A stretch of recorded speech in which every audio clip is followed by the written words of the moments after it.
পিরোজপুর জেলার সকল নেতাকর্মীদের উপস্থিতিতে পিরোজপুর ১ থেকে অধ্যক্ষ আলমগীর হোসেনের মনোনয়নপত্র দাখিল। দৈনিক আমার পিরোজপুরের প্রতিবেদক সাজ্জাদুর রহমানের প্রতিবেদনে দেখুন বিস্তারিত।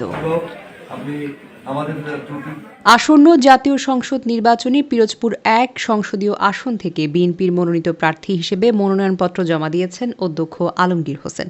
আজ রবিবার বিকেলে নির্ধারিত সময়ে পিরোজপুর জেলার সকল স্তরের নেতাকর্মীদের উপস্থিতিতে তিনি জেলা প্রশাসকের কার্যালয়ে গিয়ে আনুষ্ঠানিকভাবে তার মনোনয়নপত্র জমা দিয়েছেন।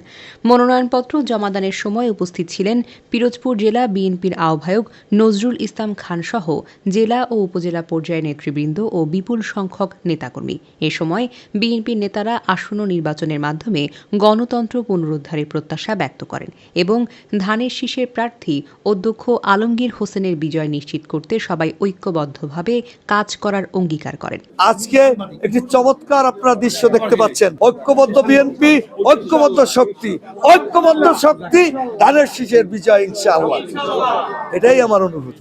মনোনয়নপত্র জমাদানকে কেন্দ্র করে জেলা প্রশাসক কার্যালয় ও আশেপাশের এলাকায় নেতাকর্মীদের উপস্থিতিতে উৎসবমুখর পরিবেশের সৃষ্টি হয়। আদর্শ